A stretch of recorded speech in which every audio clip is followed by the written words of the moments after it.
जो 40 दिन के उपवास है, इसको हम हल्के तौर पे नहीं ले सकते। इसी उपवास को पुराने नियम में एलिया भी गुजरा, और इसी उपवास के द्वारा अगर हम देखें तो मूसा भी इसी उपवास के द्वारा गुजरा। और यीशु मसीह ने भी अपनी सेवकाई को शुरू करने से पहले इसी नियम को पूरा किया कि वो 40 दिन में उपवास में गए और परमेश्वर की सेवकाई में, जो संसार में उन्होंने सेवकाई को करना था, जो चिन्ह चमत्कार चंगाइयां, उससे पहले परमेश्वर का पुत्र यीशु मसीह भी परमेश्वर की आज्ञा के अधीन रहा और उपवास रखे और परमेश्वर के नजदीक गए, परमेश्वर की आवाज को सुना।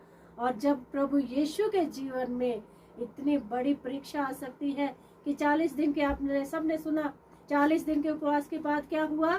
शैतान प्रभु यीशु को, जो परमेश्वर का पुत्र था, उसे भी परमाने की कोशिश की, जंगल में ले गया, सुनसान में ले गया और क्या कहा कि ये काम तो छोड़ना, मतलब छुड़ाने के लिए कि इस काम को प्रभु यीशु बीच में स्टॉप कर दे, बीच में छोड़ दे। तो बोला कि तू इस रोटी को बोल पत्थर बजा, तुझे भूख लगी है, तू इस कंगूरे से छलांग मार दे, और अगर तू कहे तू मुझे दंडवत करेगा तो मैं सारा संसार का राजपाट धन दौलत तुझे दे दूंगा।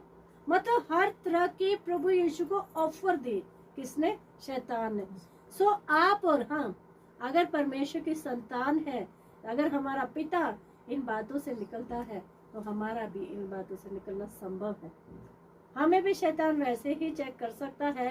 सो अगर परमेश्वर ने वचन के द्वारा मात दी तो परमेश्वर को फॉलो करने वाले, यीशु मसीह के पीछे चलने वाले भी वचन के द्वारा ही शैतान को मात देने वाले होने चाहिए। ऐसा गट्स होना चाहिए, ऐसा दृढ़ निर्णय होना चाहिए कि अगर हम यीशु मसीह के फॉलोवर हैं, यीशु मसीह के पीछे चलने वाले हैं, तो शैतान को ललकार देने वाले भी बने। हालेलुया।